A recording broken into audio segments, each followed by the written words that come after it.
Bonjour les amis. Alors aujourd'hui, j'ai le très grand privilège de pouvoir vous emmener avec moi au cœur de Nuits Saint-Georges, dans la toute nouvelle cuverie de la maison Jean-Claude Boisset. Cet endroit absolument fabuleux qui est le mariage entre nos traditions et ce monde moderne. Vous pourrez voir des images où il n'y a personne, seulement la magie du lieu. Et j'espère que vous pourrez en apprécier l'ambiance. Eh bien, écoutez, à très bientôt et bonne visite. Là,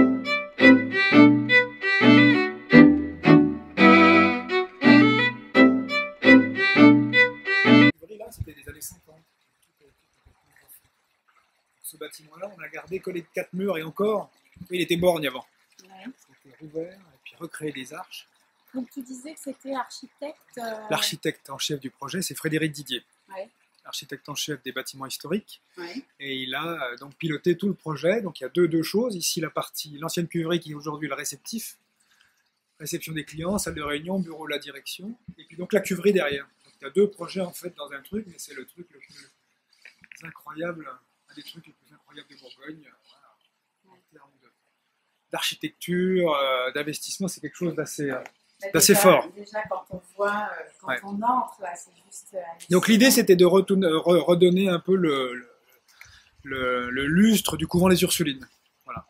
C'est ça partit vraiment de ça. C'est ça le noyau du projet. Le couvent des Ursulines, ça date de quelle époque Donc jusqu'à la Révolution française. Ouais. Donc en 1789, il y a eu 38 sœurs à la fin. Ouais. Voilà, à la fin, mais elles ont été jusqu'à 120 à un moment donné. En fait, c'est un couvent qui a démarré à peu près à quel 17e.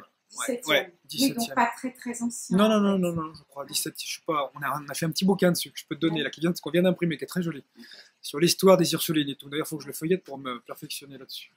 Ouais, on a retrouvé plein de choses.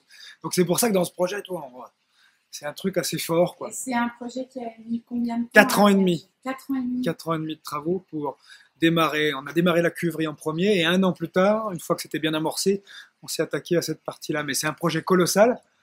Pas en termes de taille, mais en termes de force, de choses, de projet. C'est quelque chose qui a été fait avec un sens du détail. Tout est dans le détail ici. Tu verras quand tu vas faire le truc hors du commun. Est-ce qu'il y a une notion par rapport aux énergies, par rapport au nombre d'or? Oui, voilà, on a travaillé là-dessus. On a travaillé avec notamment donc, plusieurs personnes, dont un géobiologue qui s'appelle Georges Pratt. Ah oui. Qui est décédé malheureusement depuis, il était relativement âgé, mais Georges Pratt, il avait écrit un bouquin qui s'appelle L'architecture invisible, qui est réédité, qui s'arrache à prix d'or sur Internet. Il avait expliqué pourquoi tous les lieux sacrés et toutes les cathédrales, les églises, etc. étaient construites à des lieux bien particuliers, avec des courants énergétiques qui passaient ici et là. Donc on a travaillé avec lui, en fait, au départ, c'est lui qui nous a donné un petit peu la forme du bâtiment, les proportions du bâtiment, et qui a travaillé au niveau énergétique ici pour rééquilibrer les choses et faire que les gens et le vin s'y sentent bien. Qui reste du couvent. C'est la maison de la mer supérieure. Ah oui, d'accord. Donc on va y entrer, et c'est la clé d'entrée dans la cuverie. Tu verras tout à l'heure, on va traverser le couloir qui est là-haut et on va monter. Charge l'eau en énergie positive. Ah oui, d'accord. Et en fait, l'eau... Ici, c'est l'eau sur place de la source, ici, du puits. Ici, sur place, donc qui est dynamisée, on voit qu'il suit un courant. Voilà, qui suit un courant particulier, avec la symbolique du quartz qui est au milieu, qui est un élément d'énergie positive, qui recharge l'eau en énergie. Voilà, donc, pile dans l'axe des cuves, pile dans l'axe du vitrail, il y a tout un truc qui est de l'autre côté. Tout est calibré ici. Un mètre de terre sur le toit pour l'isoler. Mais la règle numéro 1, c'était que ce soit un chai gravitaire, qui soit posé, parce que c'est posé sur 4 caves, pour les plus vieilles du 18e, la plus récente mi-20e siècle, mais l'idée c'était qu'on travaille par gravité au maximum, de la réception du raisin jusqu'à la mise en bouteille. Donc voilà, et à partir de ça, on a créé une sorte d'enveloppe pour y faire du vin. Donc là, au-dessus, on aperçoit le dôme végétalisé. Donc il y a 1 mètre de terre sur ce dôme, donc qui isole naturellement, il n'y a pas de clim dans le bâtiment. Plus tu t'éloignes en hauteur, plus tu vois le rappel un peu des tuiles vernissées bourguignon. Ah oui. Donc on a planté du chasselas gris, du chasselas blanc. L'idée c'était pas de mettre du pinot et du chardonnay, pas de faire de jaloux. Puis on fait une petite cuvée rigolote qui va s'appeler le doux du dôme. Oh.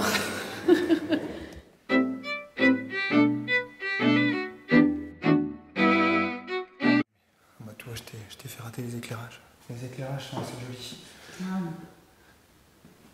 Et puis, la charpente a été complètement refaite? Non, non, non, on l'a juste dégagée. Ouais. Elle était cachée avant, elle était sous du placo. Elle était sous du placo. Quand il y a de la lumière, on voit un peu plus.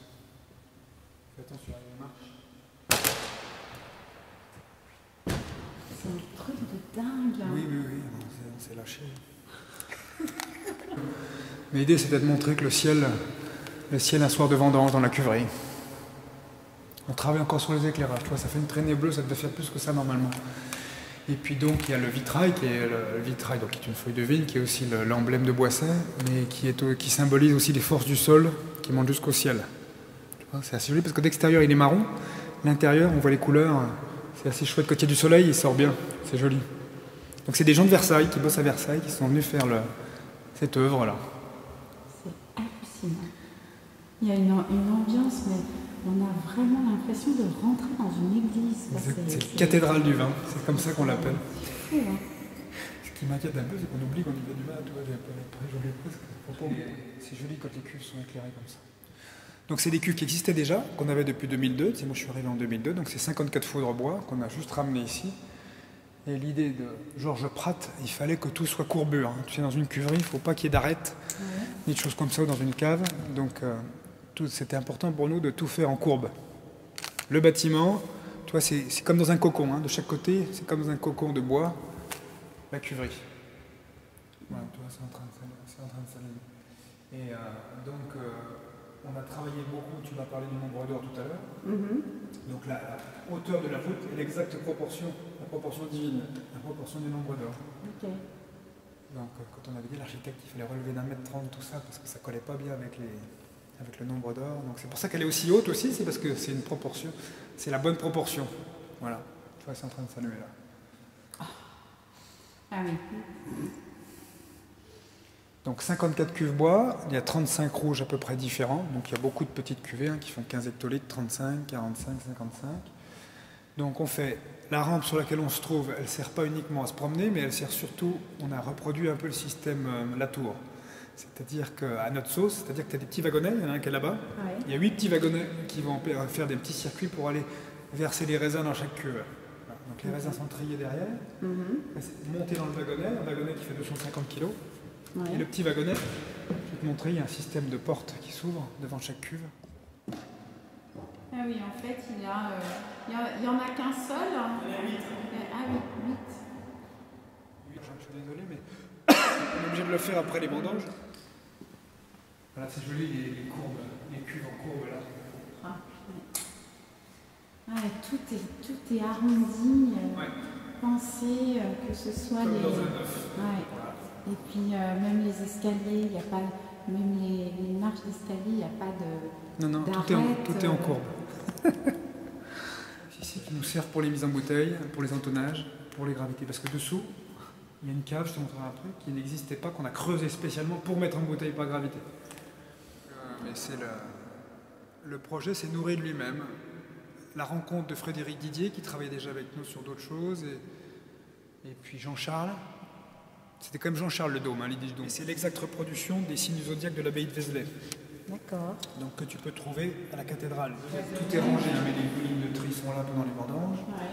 Et après, une fois que c'est trié, égrappé ou non, ça part là-haut, sur la petite rampe, et ça s'en va sur le petit circuit de karting aérien. Parce qu'on voulait garder ces caves-là, elles existaient déjà. Donc la cuverie, en fait, elle ne repose pas sur ces caves. Donc c'est un peu la prouesse technique du bâtiment, c'est-à-dire qu'il y a 160 pieux qui ont été creusés tout autour, à 22 mètres sous terre.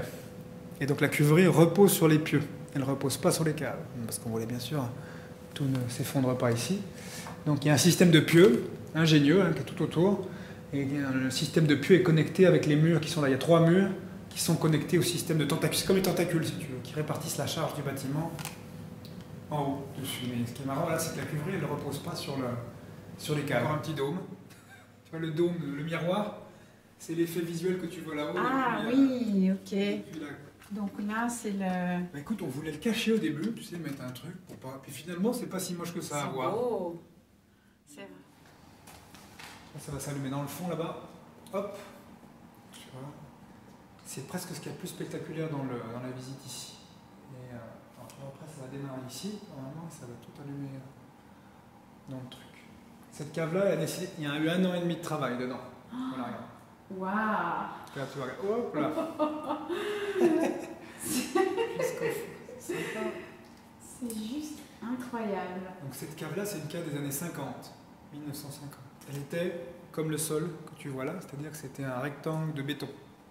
Donc le boulot, ben voilà, ça a été de reparmenter tous les murs là, recréer des voûtes et lui donner l'aspect d'une cave un peu plus ancienne, quoi. Donc,